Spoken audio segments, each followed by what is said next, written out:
Okay, we're going to talk about percent error and how to calculate it. Plus side, you get the formula. Don't have to memorize the formula. You do have to know how to interpret it though. So let's look at that.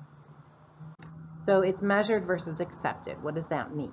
Well, measured is from the lab experiment. Accepted has to be given to you, or you can find it somewhere on the reference table. Usually that means table S, because that's a big giant list of measurements, data. So you have to put the values in the right spot. So remember, the measured value right here, this is the one we got from lab. Accepted value, that's the right answer. So that's from table S, or somebody gave it to you, okay? So be careful. Sometimes the language of the problem can be confusing. So the measured value is always what was determined in the experiment.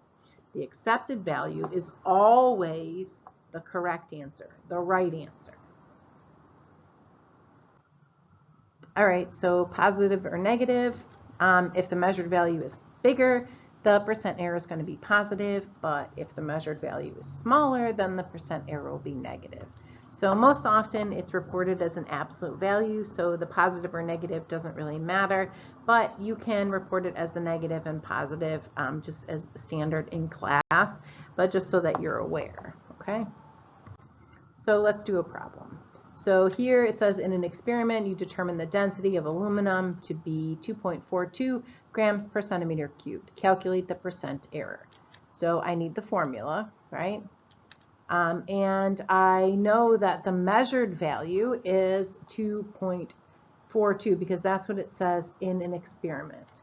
Where did I get this? Well, that was from table S because this is density and aluminum is an element. So I literally just look it up on the reference table, okay? So the percent error after I subtract those, okay, you see that I kept the negative.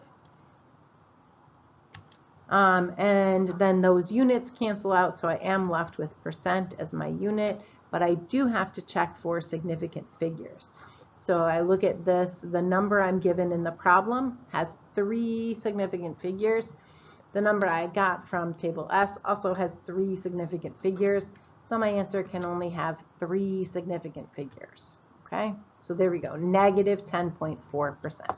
You could report this as 10.4%.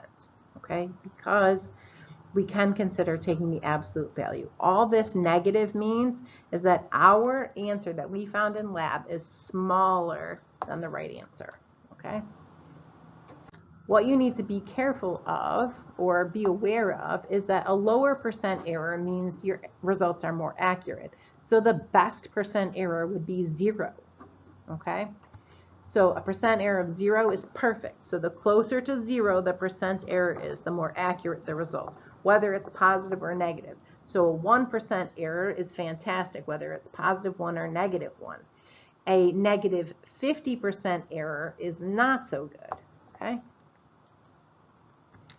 All right, let's look at another example. A student measures that a piece of string is 3.1 centimeters, but the actual length of the string is 2.9 centimeters.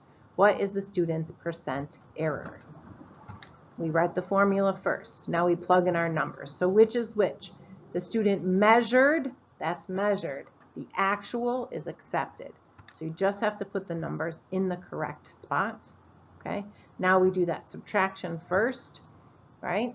Then we can cross out those numbers, do the division, and now when I look at my answer, well, I have 3.1 and 2.9. They both have 2 significant figures. My answer has 2 significant figures. So that works. And that is how you do percent error.